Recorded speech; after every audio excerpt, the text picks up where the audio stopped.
Ice cubes పేరుకుపోతాయి. Ice cubes పేరుకుపోయినప్పుడు మనం ఏం చేస్తాము? డిఫ్రాస్ట్ అయినా ఆన్ చేయాలి, లేదా పవర్ స్విచ్ ఆఫ్ చేయాలి. చేస్తే కానీ ఇది కరెక్ట్. అంతగా దాంట్లో ఎలాగైతే ఐస్ క్యూబ్స్ పేరుకుపోయినాయో అనేక జన్మల వెనకటి జన్మల మన ఈ విషయ వాసన ప్రభావం మనసులో అంత మాలిన్యాన్ని పేర్కొని పెట్టినట్టు చేస్తుంది. మన ఇంటి ఇళ్లలో వస్తుంటాయండి. ఇళ్లలో వస్తుంది ప్రతిరోజు శుభ్రం చేస్తున్నావా లేదా? చేస్తున్నావా లేదా? ఎందుకు చేస్తున్నాం?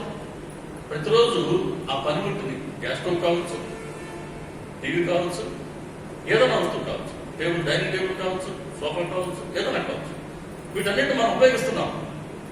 కాబట్టి జనరల్గా ఉపయోగిస్తూ ఉంటే దాంట్లో కొద్దిగా మురికి చేరుతుంటుంది. కాబట్టి దాన్ని మనం పరిశుభ్రం చేసుకుంటూ ఉండాలి. ఇది మనందరం పాటిస్తున్న లోక రీతి. మరి మనసు అహర్నిశలు పనిచేస్తూనే ఉంటుంది. డైనింగ్ టేబుల్ ఆ కొన్ని గంటలే, కాట్ కొన్ని గంటలే, టీవీ ఎన్నో గంటలు. ఇప్పుడు కాలం మారిపోయింది కదా, టీవీ చాలా పనిచేస్తుంది ఇంట్లో. నాకు అనిపిస్తుంది కర్మఫలం అనుభవించడానికి మనిషిగా పుట్టినే కాదు, టీవీగా పుట్టినా కూడా కర్మఫలం తప్పదు. కొందరు ఇళ్లలో చూడండి 6 గంటల నుంచి గరగడ బాగుతూనే ఉంటుంది. దాని తప్పదే ఇంకా దాని కర్మ అటువంటిది అన్నమాట. నేను అనుకుంటా, ఆహా ఎంత కర్మ జరిగింది ఈ మీద అనుకుంటాను నేను. అట్లా కర్మఫలం ఊరికే ఎవరిని విడిచిపెట్టారు. సరే, ఇక్కడ మన మనసు గురించి చెప్పుకుంటున్నాం. అట్లా కొన్ని గంటల పాటు పనిచేసే పరికరాలకే మలినం చేరుతున్నప్పుడు మనసు అహర్నిశలు పనిచేస్తూనే ఉంది. నిద్ర మెలకు రాగానే సంసారం గుర్తుకొస్తుందా లేదా? వస్తుంది. కొన్నిసార్లు కళలో కూడా, నిద్రలో కూడా కళలు కనుకుంటాం. ఆ కళలో కూడా ఉడ్డోడం చూస్తుంటాము, మనం చూస్తుంటాం, రకరకాలుగా వస్తుంది. అప్పుడు కూడా మనసు పనిచేస్తూనే ఉంది. కాబట్టి మనసు పనిచేస్తూనే ఉంది. బట్ అహర్నిశలో పనిచేసే మనసులో ఎంత మాలిన్యం చేరాలి? చేరదా? అత్యంత సహజంగా జరుగుతుంది. కాబట్టి మనసుని శుభ్రం చేసుకోవడం అత్యవసరం. రోజుకి మనసు ఎన్ని ఆలోచనలు చేస్తుందో తెలుసా? ఒక ఆరోగ్యవంతుడి మనసు ఒక రోజుకి 60,000 ఆలోచనలు చేస్తుందంట. 60,000. మరి అంత కష్టపడి పనిచేసే మనసుకి మనం శుభ్రం చేసుకోకపోతే ఎలాగో. కాబట్టి మనసులో చాలా మాలిన్యం. దీన్ని చెప్పేవాళ్ళు ఎవరుంటారు? ఒక సద్గురువే, ఒక సద్గ్రంథమే. ఏ డాక్టర్ చెప్పేది కాదు. అందుకనే ఆయన ముందు కూర్చోవాలి. అందుకనే సద్గ్రంథాన్ని మనం పారాయణ చేయాలి. అందుకనే సత్సంగంలో కూర్చోవాలి. ఇది మనకి ఇచ్చే ప్రయోజనం అయితే అదే. సరే, ఇక్కడ మళ్ళీ చేతపడేలాగా మనం కూడా మన మనసులు ఎన్నో అందరం మనసుని ఆ మనసుపై అదుపుని కోల్పోయాం. ఎక్కడంగా చెప్పాలి. కాబట్టి ఈ తప్పిపోయిన అన్ని అదుపు తప్పిపోయిందే మనసుని రా నా దగ్గర కూర్చో, నేను నీకు తిరిగి లభించేలా చేస్తాను అని చాంద పట్టేని పాత్ర ద్వారా కూడా ఆయన సద్గురు తత్వాన్నే మనకు ఆయన తెలియజేస్తున్నారు. కాబట్టి 1వ అధ్యాయంలోనూ ఈ అధ్యాయంలోనూ ఆయన సద్గురు తత్వాన్నే మనకు తెలియజేశారు. ఇంకొక అధ్యాయం ముందుకు వెళితే 5వ అధ్యాయం సాయిబాబా గారు పునః ప్రవేశించారు షిరిడీలోకి. పునః ప్రకటన అంటారు సచరిత్ర. 5వ అధ్యాయంలో గుర్తుకొచ్చేది ఏంటి? ఏం గుర్తుకొస్తుంది? దాంట్లో ఒక 5-6 వాక్యాలు ఉంటాయి. దాంట్లో బాబా గారు షిరిడీకి వచ్చిన మొట్టమొదటి రోజే, ఇప్పుడు ఎక్కడైతే బాబా గారి గుర్తుందో మనం దర్శించుకుంటున్నామో అది ఆ రోజుల్లో ఒక పెద్ద పొయ్యి. ఆ గ్రామ ప్రజలకి డస్ట్బిన్, వాళ్ళ వ్యర్థాలను తీసుకొచ్చి ఆ గుంటలో పడేస్తుండేవాడు. అటువంటి డస్ట్బిన్ అది. ఆయన షిరిడీకి వచ్చిన మొట్టమొదటి రోజే పొద్దునంతా సాయంత్రం వరకు ఎక్కడ తిరిగినా రాత్రికి వచ్చి ఆ గొయ్యి పక్కనే పడుకునేవాడు. అంటే ముందు ఇదన్నా శాశ్వత విశ్రామ స్థానం కాబోతుంది అని ఆ రోజే సూచించారు. అలా ఆ ప్రాంతం అంతా కూడా అప్పట్లో ఎగుడు దిగుడుగా ఉండేదంట. బంజరు భూమి అంటే ఎవరికి పనికిరానటువంటి భూమి. కాబట్టి డస్ట్బిన్ అయింది. అటువంటి భూమిని ఈయన ఏం చేశారు? చదును చేశారు. ఈయన రహతాకో లేకపోతే ఆ పక్కన నీమ్ కాముకోపోయినప్పుడు బంతి జువ్వి మొక్కలు తీసుకొచ్చేవారు. ఈ చదువు చేసిన ఈ బంజరు భూమిలోనే స్వస్థాల పైన మొక్కల్ని నాటారు. ప్రతిరోజు నేల బాగుంది, మన రెడ్డి తోటలో మనం చూసుకుంటాం షిరిడికి.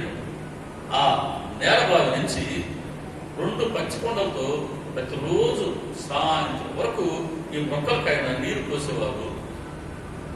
సాయంత్రం అయిన తర్వాత ఆ కొండలు తీసుకొచ్చి ఆయన బోర్లు ఇచ్చేవారు వేప చెట్టు కింద. అవి పచ్చి కావడం చేత వెంటనే పిచ్చుకునేవి. కాల్చిన కొండలైతే కొద్ది రోజులు నిల్వ ఉంటాయి, కానీ బాబాగారికి పచ్చి కొండలే కావాలి. వామతాత్య అనే బాబాగారి భక్తుడు, ఆ భక్తుడికి బాబాగారు ముందే సొమ్ము చెల్లించి ప్రతిరోజు 2 పచ్చి కొండలనే కొనేవారు. ఈ విధంగా బాబాగారు పరిశ్రమించి ఆ బంజరు భూమిని 3 ఏళ్లలో నందనవనంగా తీర్చిదిద్దారు. ఇది 5-6 వాక్యాలు. ఈ 5-6 వాక్యాల్లో ఉన్న విశిష్టతని, బాబాగారు చేసే 2 చర్యల్లో విశిష్టతని అర్థం చేసుకుంటే అసలు ఆయన సద్గురు తత్వం ఇంకా ప్రస్ఫుటంగా మన మనసులో ప్రింట్ అవుతుంది. దీంట్లో 2 అంశాలు. ఏంటి 2 అంశాలు? 1, బంజరు భూమిని ఆయన నందనవనంగా తీర్చిదిద్దారు. 1. 2వది ఏంటి? పచ్చి కొండలతో నీరు మోసారు. సో మొదటి దాన్ని మనం డిస్కషన్ చేసుకుంటాం. బంజరు భూమిని ఆయన నందనవనంగా తీర్చిదిద్దారు. ఆ బంజరు భూమి ఎలా ఉంది? మన ముందే నేను మనం చేశాను. ఎగుడు దిగుడుగా ఉంది, దేనికి పనికిరాని భూమి. ఎక్కడుంది బంజరు భూమి? మన మనసులో ఎగుడు దిగుడు ఉన్నాయా? ఉన్నాయి. రాగం ద్వేషం అనే ఎగుడు దిగుడుగా ఉంది. ఈ రాగద్వేషానికి కారణం ఏంటి? అరిషడ్ వర్గాలు: కామం, క్రోధం, లోభం, మోహం, మదం, మత్సం. ఇవి లేని వాడు చదివిన ఎక్కడండి? కష్టమైన ప్రశ్న, క్షమించండి. వాస్తవం చేతి ఎంతపోవడం కరెక్ట్. క్షమించండి ప్రశ్న అడిగిన. ఎందుకంటే దానికి లోనై ఉన్నాం, దానికి ఎవరు మనం కాదనడానికి లేదు. ఆయన ముందు కూర్చొని ఏది కూడా మనం దాచిపెట్టాం. 138వ అధ్యాయంలో ఒక వాక్యం ఉంది. సచరిత్రలో 138వ మూవీ. బాబా వద్ద అసత్యాన్ని పలకలేదు, అసత్యంతో బాబా గారి కృపను పొందలేదు. అసత్యం అధోగతికి దారి, అసత్యం వలన చివరకు దొరికితే. కాబట్టి అసత్యం పలకొద్దు అని నొక్కి ఒక్కడించాడు. అందుకే బాబా చెప్తారు, నువ్వు సత్యాన్ని అడ్డుపెట్టుకున్నాడు, నేను నీ వెంటే ఉంటాను. కాబట్టి ఇప్పుడు కూడా అవసరం చెప్పకూడదండి. అదొక ప్రాక్టీస్గా మనం చేసుకోవాలి. మరీ ప్రాణం మీదకి వస్తే నేను చెప్పలేను. ఎవరైనా మన సమయం వేస్ట్ చేసేవాళ్ళు ఇంటికి రాబోతున్నారు అనుకున్నాం, ఫోన్ చేశారు అనుకున్నాం, వదిలి గారు ఎక్కడ ఉన్నారని చెప్పామని ఇంట్లో ఉన్నానని వచ్చి మన సమయం తినేస్తారు. ఇప్పుడు మనం కూడా ఏం చెప్పాలా? భయా మీడియాగా చెప్పాలి, నేను బయట ఉన్నాను. ఎంతసేపు మంది ఇంటికి వచ్చేసరికి ఏమో రాత్రి అంటే మా జోలికి ఎవరు రాదు. అట్లా తప్పించుకోండి, దాంట్లో ఏం తప్పలేదు. ఎదుటివాడికి హాని చేసామంత మాత్రం చెప్తాం. అది మనం ఒక నియమంగా పెట్టుకోవాలి. రైట్. ఇప్పుడు ఎక్కడి నుంచి వచ్చింది ఇది?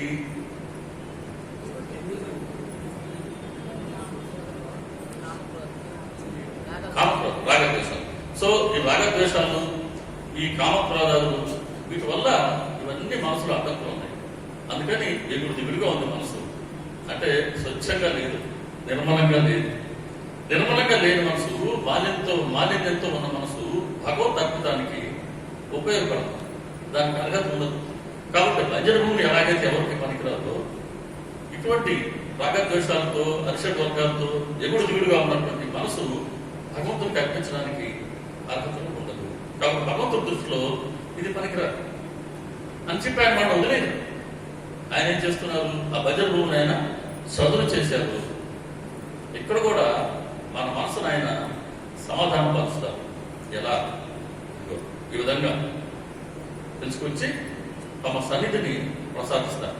అది సచ్చరిత్ర పారాయణ ద్వారా కావచ్చు, ఇలా సత్సంగాల ద్వారా కావచ్చు, నామ సప్తాహాల ద్వారా కావచ్చు, భజనల ద్వారా కావచ్చు, హారతుల ద్వారా కావచ్చు, షిరిడి యాత్రల ద్వారా కావచ్చు. ఇన్ని మార్గాల్లో మన మనసుకి, అంటే మన స్వభావానికి ఏదైతే సరిపోతుందో ఆ ఆయా మార్గాల్లోనే ఆయన మనం రప్పించుకొని ఆయన ముందు కూర్చోబెట్టుకుని నేను ముందే మనం చేసినట్టుగా నమ్మకాన్ని కలిగిస్తారు, విశ్వాసాన్ని కుదిరిస్తారు. ఈ రెండింటిని వర్ణించాలంటే గంట పడుతుంది, సమయం లేదు. సో నమ్మకాన్ని కలిగిస్తారు, విశ్వాసాన్ని కుదిరిస్తారు. మెల్లమెల్లగా మన మనసులో ఉండే ఈ రాగద్వేషాన్ని క్రమక్రమంగా ఒక్కసారి అటు అందరూ సినిమా కాదు, ఇటు అనగానే ఆయన మాత్రం జరిగింది. ఎందుకంటే అనేక జన్మల నుంచి మన మనసులో ఉన్నటువంటి మన స్వభావం, మన త్రిగుణాల ప్రభావం అలా ఉంది మన మనసులో. సో ఆ పెట్టుకోవాలంటే చాలా కష్టం.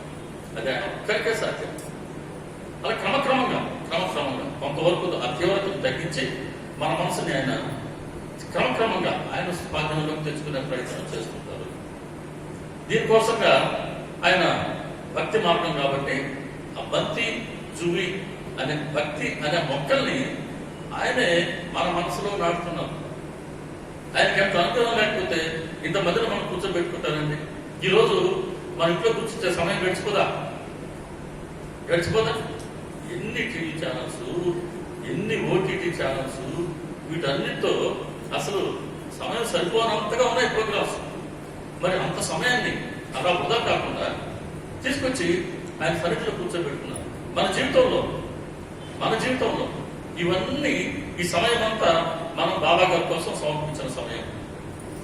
గురువుకి, బాబా గారికి, మహాత్ముడికి మనం సమర్పించగలిగేది ఏదన్నా ఉంది అని అంటే అది మన సమయం మాత్రమే. డబ్బే ఉంది, చాలా మంది ఇస్తారు. 1000 ఇచ్చేవాళ్ళు ఉన్నారు, 100 ఇచ్చేవాళ్ళు ఉన్నారు, లక్షలు, కోట్లు ఇచ్చేవాళ్ళు ఉన్నారు. ఎలక్షన్ల పోటీ తీసేవాళ్ళు ఈరోజు 50 కోట్లు అప్పుడు ఖర్చు పెట్టట్లేదా? సో ఖర్చులు ఉన్నాయి. డబ్బులు ఇచ్చేవాళ్ళు చాలా మంది ఉన్నారు, కట్నాలు కానుకలు ఇచ్చేవాళ్ళు చాలా మంది ఉన్నారు, వస్త్రాలు ఇచ్చేవాళ్ళు చాలా మంది ఉన్నారు. కానీ ఎంతమంది సమయాన్ని ఇస్తున్నారు? దీనికి చంద్రశేఖరేంద్ర సరస్వతి గారు శంకర మఠంలో వారు పరమాచార్య అంటారు కదా, ఆయన దేశాటం చేస్తుండేవారు. ఒకసారి ఎక్కడన్నా డిబేట్ అయ్యో గుర్తుపెట్టుకోండి. నాకు దీని చట్టాలు వాటి ఏంటంటే పాయింట్ డిబేట్ అయితే మరి మొదలుకున్నాను. ఇప్పుడు ఎక్కడున్నా మనం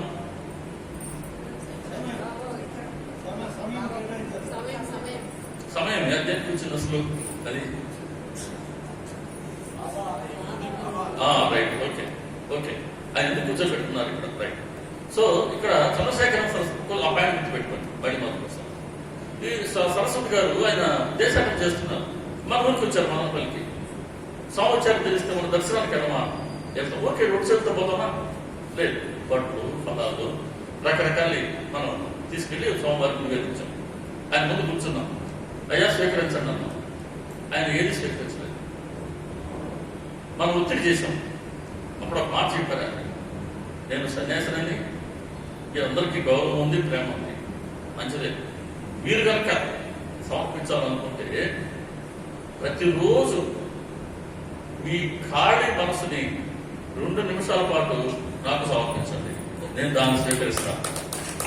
ఖాళీ మనసుని 2 నిమిషాలండి, 120 సెకండ్లు అండి. ఎంతసేపు జరిగిపోద్ది? టీవీలో మనకు కావాల్సిన ఛానల్ స్క్రోల్ చేసేందుకే 5 నిమిషాలు పెట్టేస్తుంది. ఆ సీరియల్ టైటిల్, ఆ టైటిల్ సాంగ్కి 5 నిమిషాలు పెట్టేస్తుంది. 2 నిమిషాలు ఏంటి? ఇవ్వలేమా స్వామికి? ఇవ్వగలమా? 2 నిమిషాల పాటే ఖాళీ మనసు. కండిషన్ ఏంటి? ఖాళీ మనసు. కాబట్టి అలా మన వాళ్ళ ముందు ఉంచగలగటమే, మన సమయాన్ని వాళ్ళు సమర్పించడమే వాళ్ళు ఆశించేది. కాబట్టి బాబా గారికి మనం సమర్పించగలిగే దక్షిణ ప్రతిరోజు ఆయనతో కొన్ని నిమిషాల పాటుగా మనం ఆయన సాంగత్యంలో కూర్చోవడం, ఆయన సన్నిధిలో కూర్చోవడం. పారాయణ చేయలేవా, ధ్యానం చేయలేవా, నామం చెప్పలేవా, భజన చేయలేవా, ఏ ఒక్కర్లే ఆయన చిత్రపటం ముందు అలా కూర్చోగలిగే ప్రతిరోజు నియమంగా కూర్చుంటే చాలండి. మన సమయాన్ని ఆయనకి మనం సమర్పించాలి. కాబట్టి 5 రోజుల పాటుగా ఇప్పటికీ ప్రతిరోజు వచ్చి ఈ 2 గంటల పాటు ఆయన ముందు కూర్చుంటున్నాం. ఇంట్లో బయలుదేరిన దగ్గర నుంచి టైం నోట్ చేసుకుంటే తిరిగి మన ఇంటికి పోయేందుకు ఆ సమయాన్ని ఎవరి కోసం మనం సమర్పించినట్టు? బాబా గారి కోసం.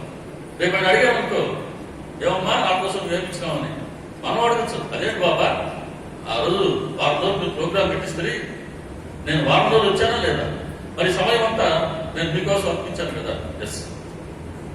ఖచ్చితంగా. కాబట్టి ఈ సమయం మన జీవితంలో ఎంతో అనుగ్రహపూర్వకమైన సమయం.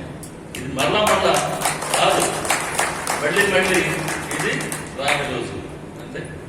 మాట కూడా బాగా ఎంతో సుదినమో ఇద్దరు మన ఇందాక రావణగా అటువంటి సుదినాల్లో కొన్ని సుదినాలు మన జీవిత కాలంలో అవుతాయి.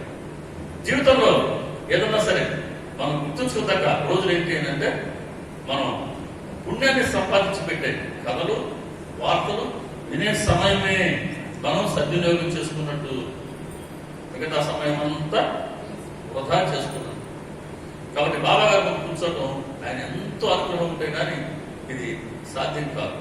ఇప్పుడు ఈ మనసులో ఆయన భక్తి బంతి చూపి దాని మొక్క ఆయన నాటారు. మరి మొక్కకి నీరు కావాలి కదా. కాబట్టి మనందరికీ ఎన్నో అనుభవాలు ఇస్తున్నారు. సోదరు వరలక్ష్మి గారు మాకు పొద్దున ఎన్నో అనుభవాలు చెప్పారు. ఏ భక్తులు కలిగించిన అనుభవాలు ఎన్ని ఉంటాయి. ప్రక్కన ఆ అనుభవాన్ని మనం నమ్మగలం, వదిలేదు. కానీ మన అనుభవం ఏంటి? మన అనుభవం ఏం చెప్తుంది?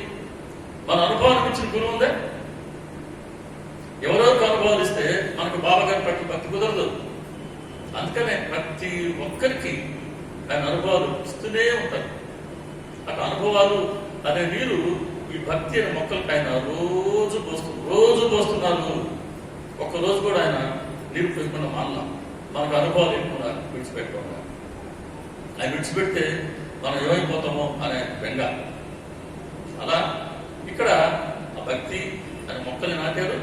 ప్రతిరోజు అనుభవాలు అనే నీరు పోస్తున్నారు. ఇక సాధారణంగా నీరు పోస్తే మొక్క పెరుగుద్ది కదా. ఇక్కడ వరకు ఆయన పాత్ర. ఇప్పుడు మన పాత్ర ప్రవేశిస్తుంది. ఎలా? మన ఇంటి ముందు ఏదో మొక్క ఒకటి వేసామనుకున్నాం అంటే ఇంటి ముందు స్థలాన్ని ఎవరు ఆక్రమించకుండా మనం ఒక మొక్క నాటాం. మనం వదిలేసామనుకోండి, మొక్క కాస్త ఎదిగింది, వదిలేస్తే దారిలో గేదెలు వచ్చి దాన్ని తినేస్తాయి కదా. అందుకని ఏం చేస్తాం? చిన్నపాటి ఫెన్సింగ్ కంచ. కాబట్టి మన మనసులో బాబా గారి దయతో అంకురించినటువంటి ఈ భక్తి అనే మొక్కని తిరిగి కామక్రోధాలు అనే గేదెలు తినకుండా మనం శ్రద్ధ అనే కంచె వేసుకోవాలి. ఈ కంచె పేరు శ్రద్ధ. శ్రద్ధ అంటే ఏంటి? బాబా గారి పట్ల మరి శ్రద్ధ అంటే అంటాం. ఇదేంటి శ్రద్ధ అంటే? బాబా గారు ఏం చెప్పారో దాన్ని మనం ఆచరిస్తేనే ఆయన పట్ల శ్రద్ధ ఉన్నట్టు.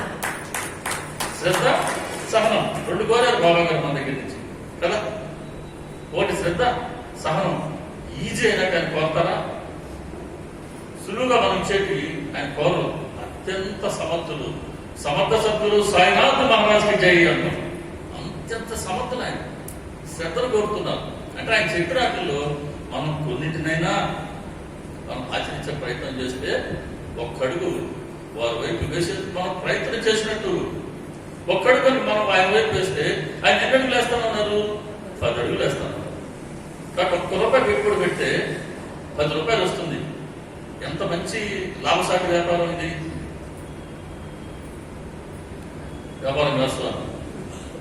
కాబట్టి శ్రద్ధని కంచి మనం ఏర్పాటు చేసుకోవాలి. చేసుకుంటే ఈ మొక్క దీన్ని ప్రతిరోజు గమనిస్తున్నాం. ఇలా కంచి కూడా పడిపోవచ్చు కదా. కాబట్టి మనం శ్రద్ధని కంచి ఏర్పాటు చేసుకోవాలా. ప్రతిరోజు ఈ భక్తి అనే మొక్కని మనం గమనిస్తుండాలి. అంటే రోజు ఆయన పట్ల మనటువంటి భక్తిని పెంపొందించుకుంటూ ఉండాలి. భక్తిని పెంపొందించుకునేందుకు బాబా గారు సూచించిన మార్గాలు 9 నవవిధ భక్తులు అంటారు. దాంట్లో మొట్టమొదటిది ఏంటి? శ్రవణాన్ని మించిన భక్తి లేదు. ఇప్పుడు మనందరి చేత ఇప్పుడు ఆ పని చేస్తున్నారు ఆయన. అందుకని శ్రోతగా ఉండడం ఎంత భాగ్యమో. ఆ శ్రవణం ద్వారానే మనకు ఆయన చరణాల పట్ల భక్తి కలుగుతుంది, విశ్వాసం కలుగుతుంది. క్రమక్రమంగా మన కర్మలు, మనం చేసే పనులు నియంత్రించుకుంటాం. కర్మఫలాన్ని ఆయన తొలగిస్తారు. అడిషనల్ గా కర్మఫలాలు మనం ప్రూవ్ చేసుకోకుండా రక్షిస్తారు. కాబట్టి శ్రవణం వల్ల క్రమక్రమంగా మనోమాలిన్యం అంతఃకరణం పరిశుద్ధం అవుతుంది. క్రమక్రమంగా శరీర నిర్మాణం తొలగిపోతుంది. శరీర నిర్మాణం పూర్తిగా తొలగిపోతే అదే అజ్ఞాన నిరసనం, అదే జ్ఞాన ప్రాప్తి. బాబా గారి ఆయన సైకిల్ అయితే ఇలా ఉంటుంది, ఆయన యాక్షన్ అయితే ఇలా ఉంటుంది, ఆయన విషయం ఇలాగా పనిచేస్తుంది. కాబట్టి ఇప్పుడు శ్రద్ధ అనే కంచెను మనం రోజు గమనిస్తున్నాం. సరే, మొక్క పెద్దదైంది, మరి ఎంతకాలం చూడమంటారు ఇలా? ఎంతకాలం ఈ భక్తి అనే మొక్కను శ్రద్ధని కంచెను ఏర్పాటు చేసుకుని మనం గమనించాలి? సరే, మార్కెట్లో ఒక గులాబీ మొక్కను తీసుకొచ్చుకున్నాం, మనం పెరట్లోనో బాల్కనీలోనో పెట్టుకున్నాం, ప్రేమగా రోజు నీరు పోస్తున్నాం. గులాబీ పూలు అంటే అందరికి ఇష్టమే, ప్రేమగా చూపించి బాబా గారికి చక్కటి మాల మనం సమర్పిస్తే ఎంత బాగుంటుంది గులాబీ పూలు మాల. సో గులాబీ పువ్వు అంటే మనకి ఇష్టమే, రోజు తీసుకొచ్చున్నాం, మొక్క తీసుకొచ్చుకున్నాం, రోజు దాని జాగ్రత్తగా నీళ్ళు వస్తున్నాం. త్వరగా ఆ పుష్పం పుష్పించాలని మన కోరిక, మన మనసులో ఉన్నంత స్పీడ్గా అది పుష్పిస్తుందా? దాని సమయం వచ్చినప్పుడే అది పుష్పిస్తుంది. కాబట్టి సమయంతో నిమిత్తం లేకుండా ఈ భక్తి అనే మొక్క నీ ఏర్పాటు మనం శ్రద్ధని పెంచడం వల్ల దాన్ని మనం కాపాడుకుంటూ ఎప్పటిదాకా మనం కాచుకోవాలా అంటే ఈ మొక్క ప్రేమ అనే మొక్కని వికసింప చేసి జ్ఞానం అనే పుష్పాన్ని పుష్పం చేసేంత వరకు ప్రేమ అనే మొక్క వికసించాలా, జ్ఞానం అనే పుష్పం పుష్పించాలా. అప్పటి వరకు సమయంతో నిమిత్తం లేదు, మనం ఈ శ్రద్ధని భక్తిని కోల్పోము. ఇది సహనం. ఇదే సహనం అంటే కాలపరిమితితో సంబంధం లేదు. బాబా గారి మేము 5 ఏళ్ళ నుంచి బాబా గారి దగ్గర ఉన్నాం, లేదా 10 ఏళ్ళ నుంచి బాబా గారి దగ్గర ఉన్నాం, మాకు ఈ కష్టాలేంటి, బాబా గారు మనం సరిగ్గా చూడడం లేదు. లేదు, ఆయన సరిగ్గా చూస్తున్నారు కాబట్టి ఈ కష్టాలను ఆయన మన చేత కాస్త సులువుగా అనుభవింప చేస్తున్నారు. 26వ అధ్యాయం అంబేద్కర్ మనకు బెస్ట్ ఎగ్జాంపుల్. సాధారణ వింటూ ఉంటాం, బాబా గారు మనం సరిగ్గా పట్టించుకుంటే నాకు ఎన్ని కష్టాలు. ఎస్, మన కర్మఫలం అలాగుంది, ఉంది అలా. దానికి బాబా గారు అయితే బాధ్యులు గారు దాని అన్నదమ్ముళ్ళు మేకలుగా పుట్టారు. 46వ అధ్యాయం. ఈ మేకలుగా పుట్టడానికి కారణం ఎవరు? బాబా గారా? ఇద్దరే శత్రుత్వాన్ని పెంచుకున్నారు.